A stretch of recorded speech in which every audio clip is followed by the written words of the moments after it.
Hi there! Here, we turn psychology books into clear, thoughtful audio journeys so you can understand the mind one idea at a time. Feel free to subscribe for more.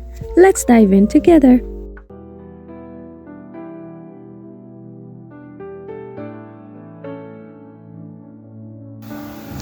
We live in an age of giants, giant corporations, giant states, and giant numbers. But in this world of massive scale, where does the individual go? CarlJung, in his chillingly relevant work, The Undiscovered Self, warns us that the greatest threat to humanity isn't a bomb or a virus. It is the loss of the individual soul to the mass. Jung argues that modern society treats you as a statistic. To the doctor, you are a patient. To the state, you are a taxpayer. To the corporation, you are a consumer. But science and logic only describe the average human. They cannot describe you. When we define ourselves only by how we fit into the group, we become mass man, predictable, replaceable, and dangerously easy to manipulate. Why is this dangerous? Because when we lose our individuality, we stop taking responsibility for our own darkness. Jung introduced us to the shadow, the parts of ourselves we deny. When 1,000 individuals deny their own capacity for evil, they don't get rid of it. They project it onto the other side, the other political party, the other country, the other neighbor. This is how the mass becomes a monster. Jung believed that the only thing capable of standing against the crushing weight of the state or the crowd is a deep internal connection to something higher. He calls this the religious function, not necessarily a church or a creed, but a direct psychological experience of the unconscious. Without this internal anchor, the individual is just a leaf in the wind, destined to be swept up by the next breeze that comes along. I caught myself doing something deeply unsettling the other night. Oh yeah, what was it? Well, I was just sitting on my couch and my thumb was hovering over the retweet button. And I realized I was absolutely furious, like genuinely angry at someone I'd never met over some political opinion that, if I'm being honest, I barely even understood an hour prior. Right, the classic doom scroll trap. Exactly. But in that split second of hesitation, I realized something really cold and clinical. I wasn't acting as an individual. I wasn't, reasoning. I was just a node in a network, just performing the exact function the network required of me, which was generating outrage. Wow. Yeah, that is a terrifying realization. It really is. And that feeling, that sudden realization that your thoughts might not actually be entirely your own, that is exactly what we're dissecting today in this deep dive. And it's precisely the psychological vulnerability that CarlJung diagnosed over half a century ago. Yeah, so today we are diving into Jung's late career manifesto, The Undiscovered Self. He wrote this, in the late 1950s, right? Yep, 1957. Right. So the Cold War is at an absolute freezing point. The Iron Curtain has physically and ideologically divided the globe, and the hydrogen bomb is, a daily existential threat for everyone. And most thinkers at the time were totally obsessing over geopolitics. Troop movements, missile silos, the literal map. But Jung takes a completely different angle. He essentially says the real threat isn't out there. The geopolitical chessboard is just a symptom. The actual threat is happening inside the human mind. Exactly. He was observing this catastrophic shift in how humanity understood itself. He saw that individuals were being absorbed into what he called mass-mindedness. Basically, the state was replacing the individual conscience. And our mission today for you, the listener, is to take that classical framework, Jung's 1950s warnings about the state and nuclear annihilation, and map it onto our modern reality. Because if you swap out the 50s bureaucratic state for today's digital algorithms and AI, it's wild. It's terrifying, honestly. Right. Jung's writing doesn't just read like history anymore. It reads like a really accurate prophecy of how modern platforms shape our behavior today. Because the delivery system has changed, sure, but the psychological mechanism, that remains identical. But to really understand how this works, we have to look at where Jung points his finger first. And he targets something that modern society basically universally worships, which is scientific, statistical truth. Yeah, which I know feels completely counterintuitive to us today. Right, because we are taught that data is objective, right? That statistics are the bedrock of a rational society. So how does statistical truth become a threat? Because of what statistical truth naturally does to the exception. The scientific method relies on finding the average to establish universal laws. Makes sense for physics, sure. Right. For physics or chemistry, it's brilliant. But Jung argues that applying it to human psychology actively strips the individual of their humanity. He uses this incredibly clarifying analogy in the text about a riverbed full of pebbles. Okay, lay it on me. So imagine you take the time to weigh every single stone in a riverbed, and you mathematically calculate that the average weight of a pebble in this bed is exactly 5 ounces. Okay, so mathematically, the 5-ounce pebble is the ultimate truth of that riverbed. From a statistical standpoint, yes. But, and here's Jung's point, if you reach into that bed and try to pull out a single stone that weighs exactly 5 ounces, you might search for a lifetime and never actually find one. Because it's an average. It doesn't actually exist. Exactly. The average is a conceptual illusion. The reality of that riverbed is made entirely of exceptions. You know, stones that weigh 4.2 ounces or 6.1 ounces. The exceptions are the only tangible, concrete realities. Wow. So when a government or an institution structures society around the statistical man, they are building a world for a ghost. right, a world that abolishes the individual. Because a human being is, by definition, the exception. You are a unique, irrational, concrete datum. When a system views you merely as a statistical unit to be managed, you cease to be a concrete man and you just become an interchangeable number. Okay, let's pull this into the present day, because this is where Jung's warning gets incredibly sharp. Yeah. If Jung thought the 1950s bureaucratic state was dehumanizing because it relied on broad statistics, I mean, modern algorithms must be his ultimate nightmare. Oh, absolutely. They take that statistical averaging and put it on hyperdrive. Right. I think about an algorithm as a sort of digital Procrustean bed. You know the Greek myth, right? Where Procrustes would stretch you or chop off your legs until you perfectly fit his iron bed. Yeah, a brutal metaphor, but entirely accurate here. Social media algorithms seem to do the exact same thing to our psyche. They run, millions of A/B tests to find the statistical average of what causes human engagement, and then they stretch or chop away our unique quirks until our behavior fits their predictive model perfectly. That is a highly accurate way to frame it. The algorithm operates as a hyper-efficient bureau of statistics. It doesn't care about your concrete reality. It only cares about your predictability as a user. Right. And Jung points out the fatal consequence of this. When the individual is blurred into a conceptual average and piled up into mass formations, their moral autonomy is outsourced. Outsourced to who, though? Well, in Jung's era, it was outsourced to the state, governed by what he calls raison d'etat, the reason of the state. Okay, let's break down the mechanics of that. How does raison d'etat actually absorb someone's moral autonomy in practice? It happens when the survival and the goals of the state become the ultimate moral good. It overrides any individual conscience. The state decides what is ethical. It decides who the enemy is. It doth the thinking for you. Exactly. It decides how you should be fed, clothed, and amused. So the individual no longer has to grapple with the agonizing burden of making moral choices. They simply comply with the policy.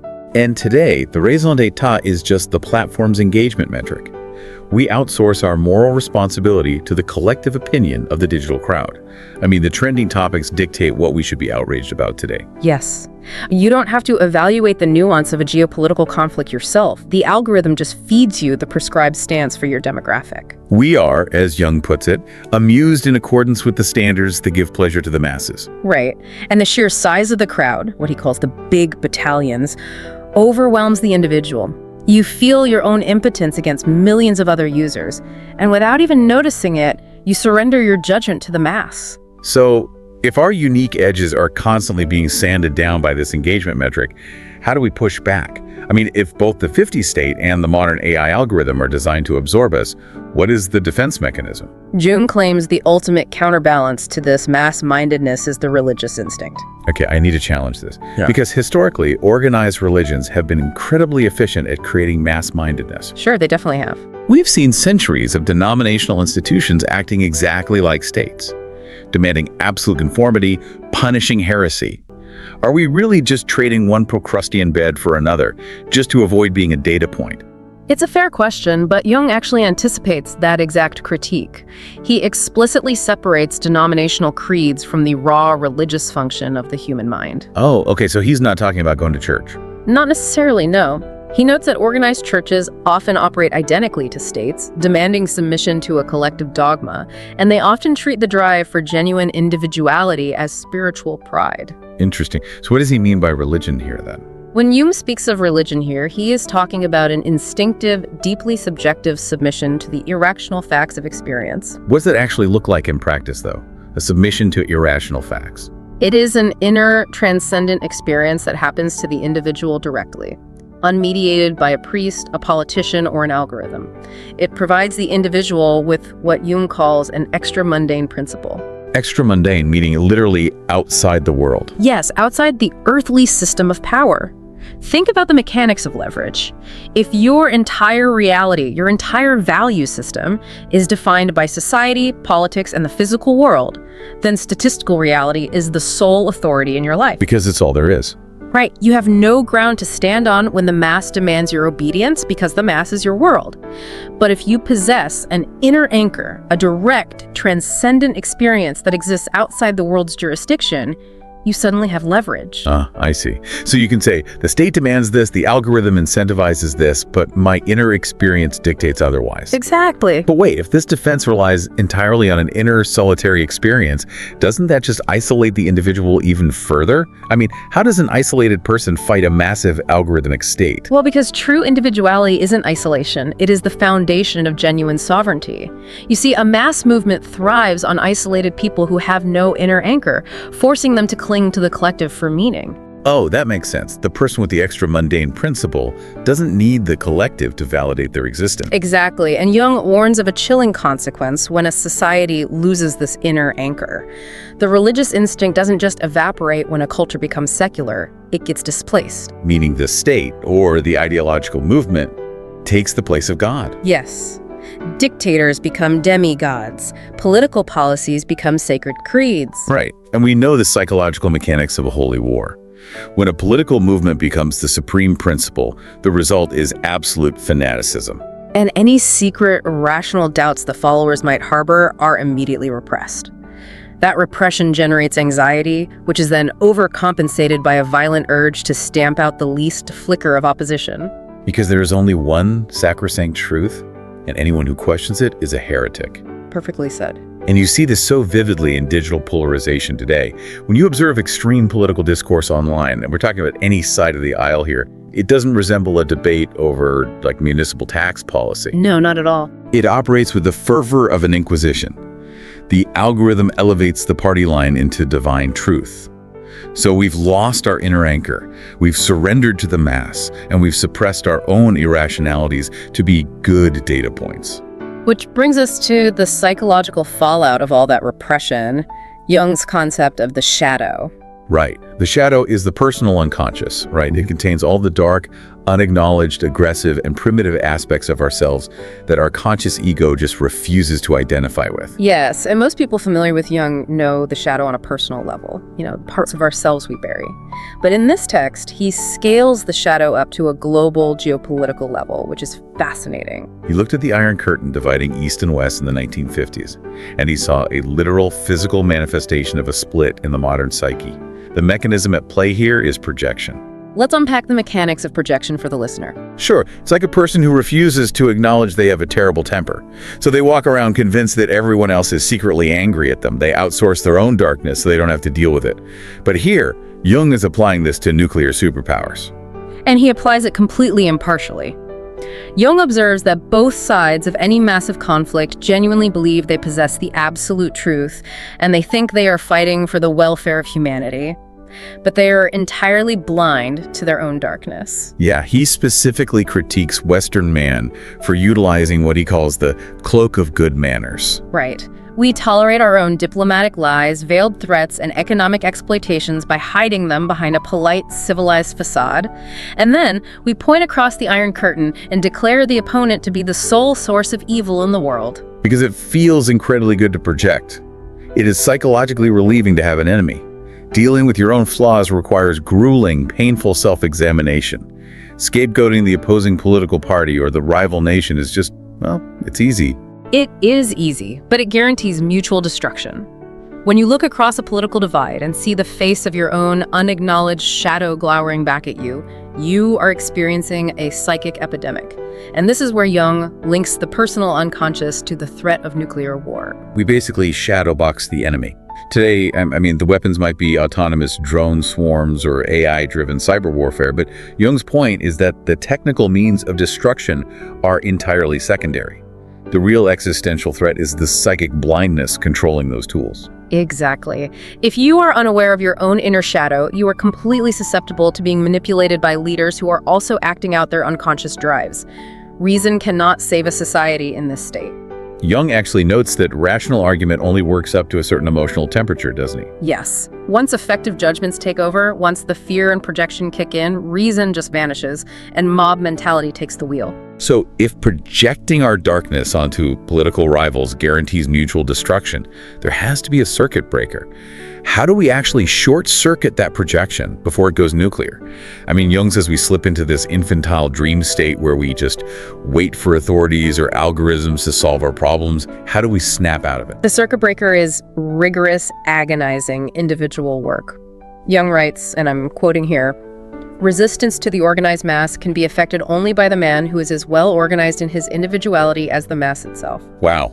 That is a staggering requirement, as well organized in his individuality as the mass itself.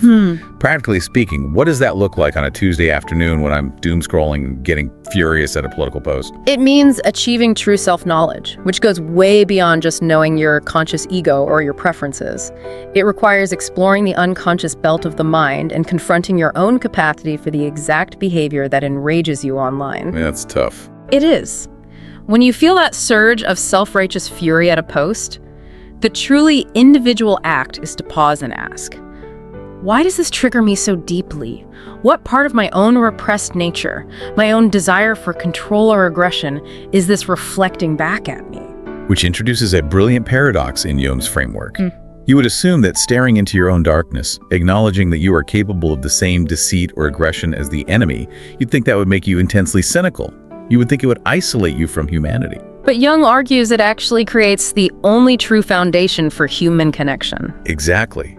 And if we break down the psychology of why that happens, it makes perfect sense. Confronting your shadow destroys your self-righteousness. It strips away the illusion that you are purely rational and universally good, leaving you with genuine modesty. And modesty builds connection. Right, but how exactly? Because true human relationships are not built on idealized perfection. High idealism often humiliates other people. It forces the partner or the neighbor into an inferior position. The perfect person has no need for anyone else. That's a great point. Genuine relationship requires what Jung refers to as caritas, the Latin term for a profound, charitable love for your neighbor. And caritas is built on mutual imperfection, shared weakness, and the mutual need for support. So by dropping the facade of the civilized, flawless data point, we actually gain the capacity to bond with others. And that bond, that messy, highly individual human relationship, is the antidote to the artificial community pushed by the algorithm. The mass state, or the algorithmic platform, thrives on what Jung calls depotentiated units. Depotentiated meaning stripped of their actual agency. Yes, stripped of their agency, isolated, and only connected to one another through the central ideology of the platform. By forging real relationships based on mutual vulnerability and self-knowledge, you break the state's monopoly on human connection. But it demands that the individual takes full responsibility for their own psyche. Jung illustrates this with a stark mathematical reality, which I love. He says, 1,000,000 zeros joined together do not add up to 1. 1,000,000 zeros do not add up to 1. I love that too. If you blend into the digital crowd, if you let the algorithm smooth away your concrete reality until you become a zero, joining a million other zeros won't magically produce a conscious moral society. A mob of zeros just creates a larger void. To save society, you must become a one. You must stand on your own insight. You must bear the terrifying burden of making your own moral decisions rather than just retreating into the comforting, infantile safety of collective opinion. Which is hard. It is incredibly hard. Most people flee from this responsibility, which is exactly why mass movements are so wildly successful. But becoming a one is the only way to avoid being swept away in a psychic epidemic. So, to bring this all into focus for everyone listening, whether we are analyzing the ideological dictatorships and nuclear paranoia of the Cold War, or the invisible algorithmic conformity and digital tribalism of today, the fundamental threat to the concrete human being is identical. Yep.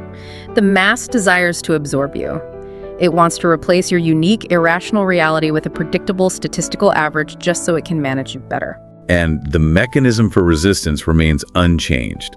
It is never found in joining lighter mass movements or, seeking salvation in a more optimized political ideology. No, the cure is found in the grueling, solitary work of looking inward. It requires acknowledging our own shadow, recognizing our own capacity for the evils we constantly project onto our rivals, and cultivating an inner, transcendent thinker that is completely immune to the statistics of the crowd. It is out realizing that you aren't just a predictable data point to be harvested for engagement. You are a microcosm. You are a one. Exactly. And that leaves us with a final thought for you to mull over, drawn straight from Jung's warnings.